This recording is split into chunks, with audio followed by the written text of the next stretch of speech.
Hey everyone, it's Shay on the mic. We're going beyond politics. Hope you're psyched. Not just policies, not just plans. We're talking dreams, hobbies, and life's other strands. We'll meet the leaders behind the scenes, uncover the stories in between, the laughs, the quirks, the passions they hide, their personal moments, unfiltered and wide. Ready or not, let's get underway. This is Beyond Politics with Shay. Welcome to another episode of Beyond Politics with Shay, where we shine the spotlight on some of our favourite leaders. Today on the show, we have Julia Finn, member for Granville and previous Lord Mayor of Parramatta. Julia, thank you so much for joining us today. Thanks so much, Shay. It's great to be here. Lovely. I'm going to kick off with our icebreaker round. Some curly questions, but they're for us to get to know you on a more personal level. Starting off, what is one thing that people don't know about you? That's a very hard question to answer because I think of myself as a very sort of open person. But it is a really tricky one. But we have a pet snake. Okay. It's my husband's snake. I'm not the biggest fan of the snake, so most people are very surprised to find out we have a pet snake. Nice. I think you're known as well for having your pet dogs in the past. Not sure how friendly that dog and the snake would be if they get along at all. No, I try to keep them apart. I don't know who would be, more scared of the other, but no, they don't really know each other very well at all. Okay, nice to know. Moving into a question that gives us an insight into your personality. So, what is one compliment that you receive all the time? That I'm really helpful. And, I always try to help people out. In our role, people come to us with all sorts of issues. And it gives you a great sense of personal satisfaction, being able to help people. But also I get quite angry and frustrated that things aren't simpler for people, that systems don't necessarily work the way they're supposed to. So I do actually go out of my way and so do all my staff to assist people when they come to my office. So, yeah, that's the compliment I get a lot, that I'm really helpful. Thank you for sharing that. A more creative question. If you could introduce one change or feature to a smartphone, Android or iPhone, what would that be? That it would teach people how to spell rather than correcting their spelling, because people can't spell anymore. And it means sometimes you can't really understand what people have written to you, and it drives me mad. So if they could actually teach people to spell rather than just correct their spelling, it would be much better. Definitely a skill that many have lost due to that reliance on Grammarly, ChatGPT, but I can't complain on a personal level. It's helped me out in a few sticky situations. Moving on to the journey before politics, your childhood. Share with us about your childhood, where you're from, where you grew up. Give us that insight into that world. So I grew up in a small country town called Canowindra, which is about 60 kilometres west of Orange. My mum still lives there. She lives in a nursing home there. And, I went to the local Catholic school there. I have one sister. So, mum, dad, two girls. We grew up on a farm. My parents were out on the farm until my dad died when I was 31. And that was my early life. But I still go there quite a lot. I actually went up on the weekend to visit my mum after I finished doing Australia Day things on Sunday morning. And it's a beautiful town. I have a lot of relatives there. There's even buildings that were built by my great-grandfather that have the Finn name all over them. But I still have very strong links to the town. But that's where I grew up. It's a great place. Thank you for sharing that with us. You mention a lot that you are a proud resident of Western Sydney. Talk to us a bit about that move and some of the aspects of the region that you love the most. Yeah, so when I came to university in Sydney, I first lived in the inner city, and then I was working in Parramatta, and our office moved out to Huntingwood. So I moved to the Parramatta area, and I've lived here ever since. So for the last 31 years. And yeah, it's a great place. You get to meet people from all around the world. You know, people are always, striving and trying really hard to make a start, often in a new country.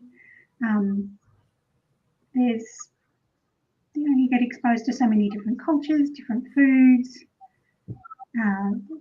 and it's always really interesting. It's a very dynamic region.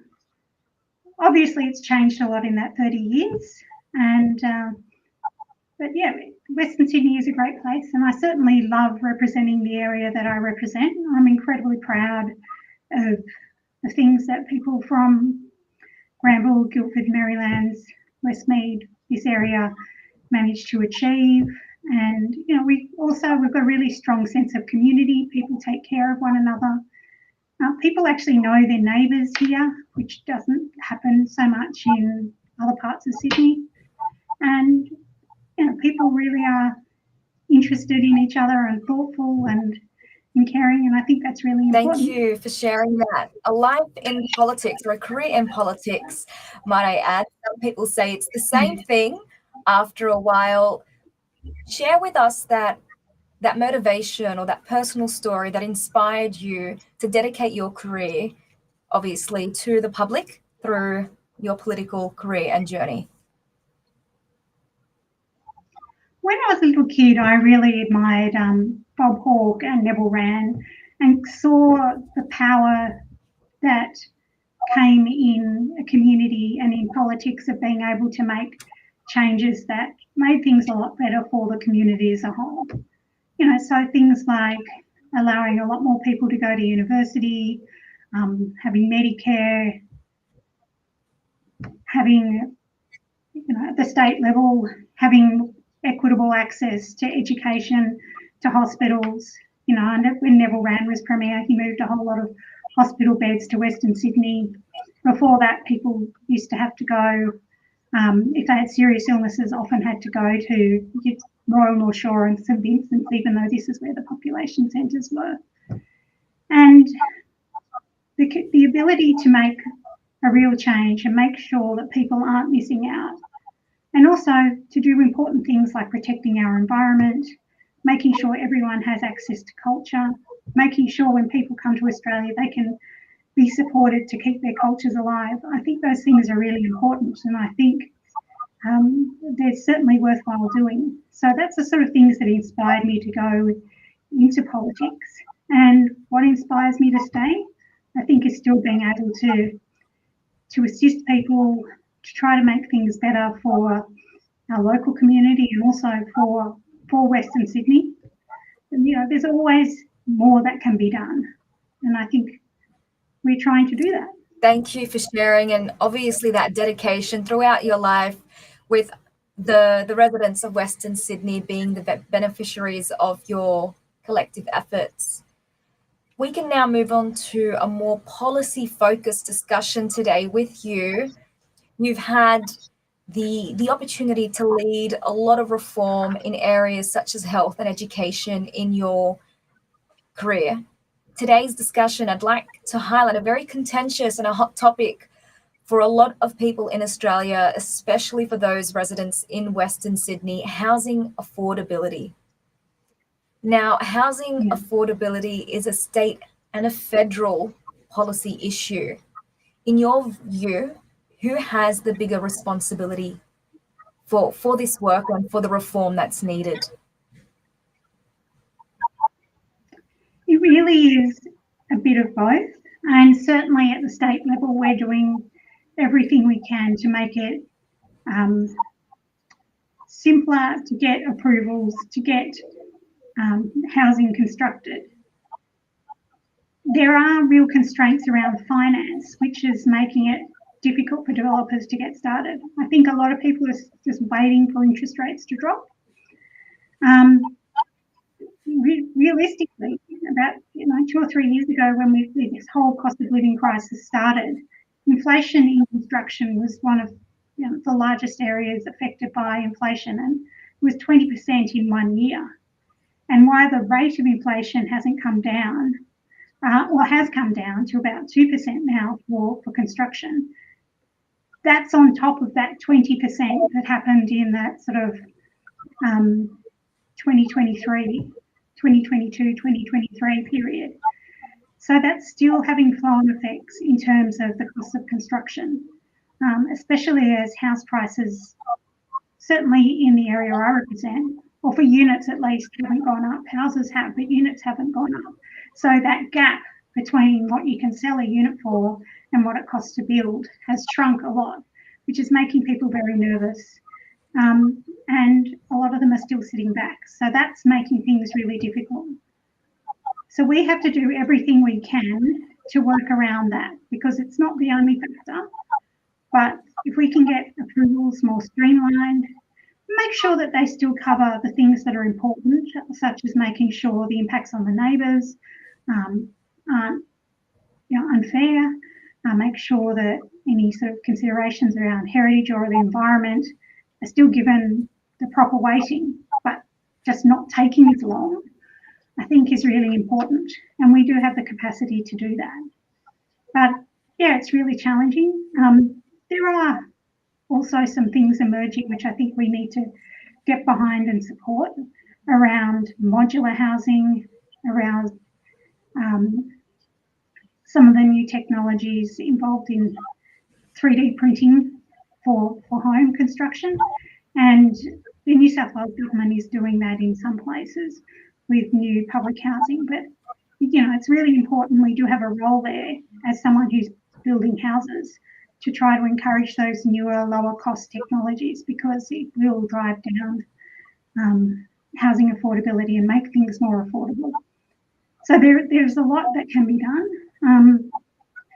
Federal government is also looking at investing to get more homes built, to give people more support to get into the housing market.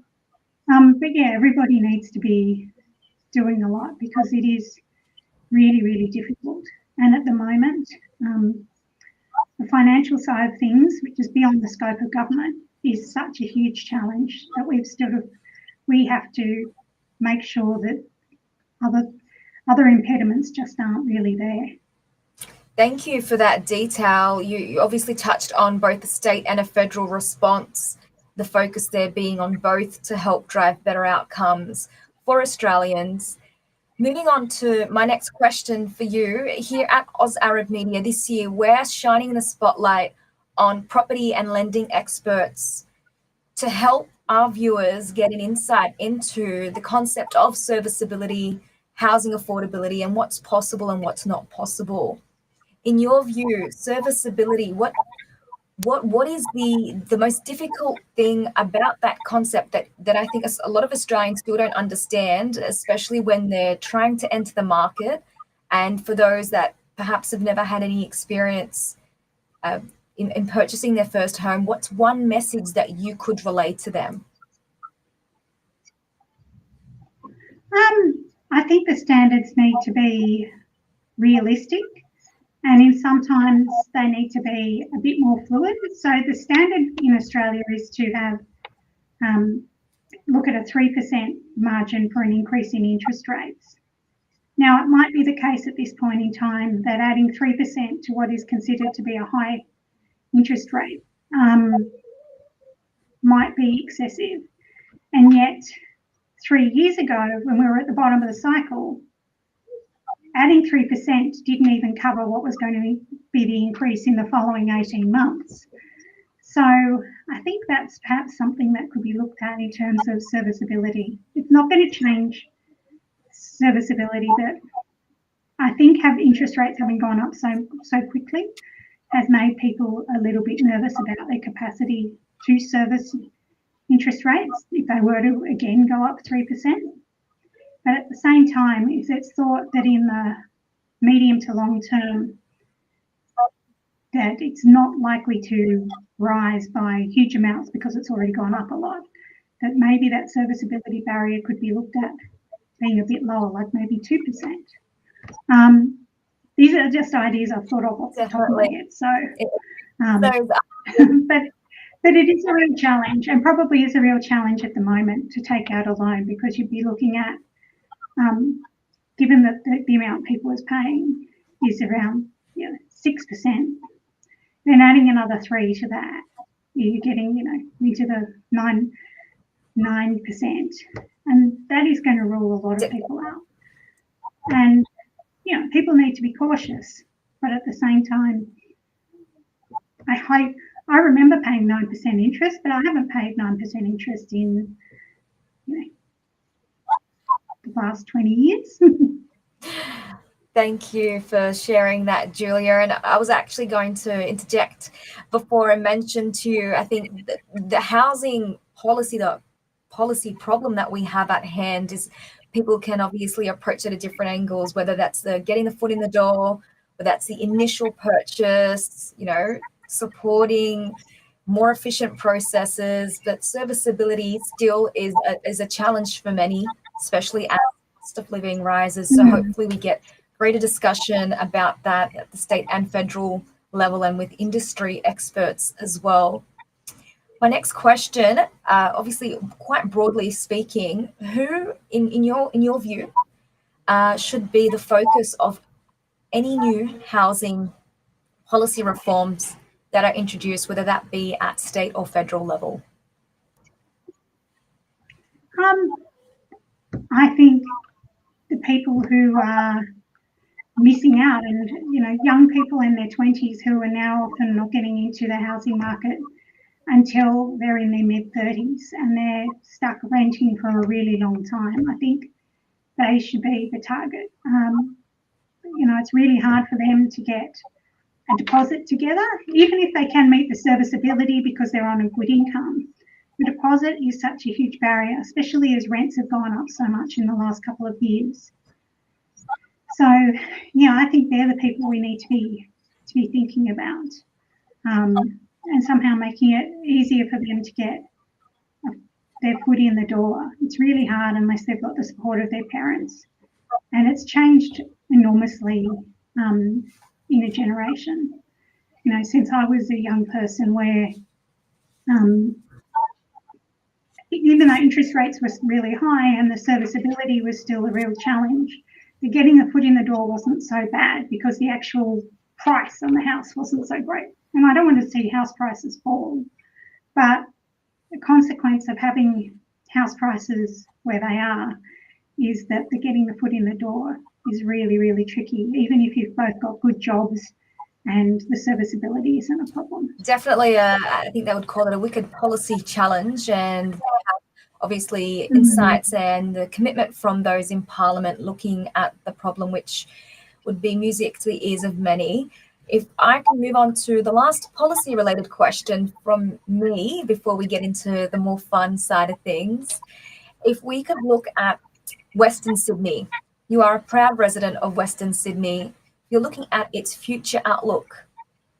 What would you share with our viewers? What could we be excited about? What do you see in the future or for Western Sydney? Well, I think as we have more density, we've got a lot of opportunities with that. It comes with challenges around traffic congestion, but if that density is actually supported by better services, and the services start early rather than being an afterthought, which has been the way things have been in Western Sydney for the last 50 years, I think we can make it a much greater place. We have huge challenges around things like the urban heat effect, whereby it actually gets a lot hotter. Putting aside climate change, it gets a lot hotter just because we don't have the tree cover we used to have, and the heat just reflects off the roads and the roofs and that sort of thing. If we can, plant more trees in the right places, have really good, beautiful parks supporting everyone and supporting that increase in density that is going to come. If we make better recreational facilities available, which is slowly happening more around the area, we can make this the most wonderful place to live. There are benefits to density, and one of them is having better parks, having better facilities. And if we make sure that that is actually delivered, things can really change, and things can be better than they have been in the past, where people, felt like that they had to travel miles for anything that they needed. A great reflection, obviously, of your commitment to Western Sydney. Thank you for that, and for sharing your experience and your reforms across your journey and career with us. Moving on to the passion and talent part of the show, I've asked a few people this, and I've had some surprises. I can't say they were too surprising. If there was one thing, one passion or talent that you harbour that we wouldn't know, what would that be? I'm a really good photographer, and because you wouldn't know that because I'm always in the photos, but I'm actually a really good photographer, and I really love photography. Do you operate under an alias? Can we find some of these photos? Is the best way to go through it? Look, you can see some of them on my Instagram. Probably my Instagram actually has more photos that I've taken rather than photos of me. But yeah, I put photos up there from time to time. Okay, this next part of the show, I'm going to ask you 5 questions, fast fire. And please respond with the first thing that comes to mind. There's obviously no right or wrong answer. I'm going to start with, what is your favourite movie? Why? The Battle of Algiers. It's beautifully shot. It's a really interesting story. It doesn't really take a side, like it reflects badly on, well, it's going to reflect more badly on the French colonialists, but it doesn't exactly exonerate the Algerians involved in the uprising. It shows that, some of them were involved in petty crime. And yeah, it's just really, really well done. And it's definitely stood the test of time. It's more than 50 years old, but still fantastic. Okay, a favourite song? Oh, this one is tricky. There are so many songs that I really love. Love Will Tear Us Apart Again. Any fond memories, anything you could share? I mean, it's a Joy Division song from when I was very little, so I don't really have memories of it when it came out. I didn't even know the song till a few years after that. It's just a great song, and yeah, lots of people love that song. Thank you for sharing. Definitely a break away from a lot of the sci-fi themes that I've had come through that section. And moving on to the next question, favorite meal? Pistachio ice cream. Nice, a dessert. I'm getting a better insight into kind of where in the Western Sydney you'd go for ice cream as well. Any favorite cafe or restaurant that you'd suggest? It could be obviously in Sydney or around the world. For pistachio ice cream specifically? There's some good options around here. Shiraz ice cream down the road in Marylands Road is very good. Messina in Parramatta is fantastic. A lot of the Lebanese sweet shops have really good pistachio ice cream too. I generally ask the question favorite cafe or restaurant after that question, but I think having the pistachio ice cream, I was actually quite inclined. Like, I want to know where you go for that ice cream. Okay, and the last fast fire question, what is the name of the last book that you've read? Yeah, it is called Resolution, and it's by Irvine Welsh, who's a Scottish writer. It's not, in my opinion, it's not his best work, but it was still good. I still really enjoyed it. Thank you, Julia, for sharing that. Clearly, answering so quickly with the book, the last book that you've read shows you have that love for reading. Sometimes that question stumps a few of the guests. But I just want to thank you for joining us today at the Oz Arab Media Studios on the Beyond Politics with Shay. It's great having you. For all our viewers, please like and share this episode with your networks. And I'm going to hand over to Julia, who's going to share with you a special message on how you can best get in contact with her after this show. Yeah, thanks very much, Shay. So if you want to contact me directly, my office is at 160 Marylands Road in Maryland, and our phone number is 9637-1656, or you can email the office at granville@parliament.nsw.gov.au. If you want to follow me on social media, that's Julia Finn MP on both Facebook and Twitter, or X as it's called now. And my Instagram is Instagram2142, which is less political content in my Instagram. And more photos. More photos, especially of my dog. Thank you so much, Julia, for joining us. And from everyone here at the Oz Arab Media team, take care and stay connected.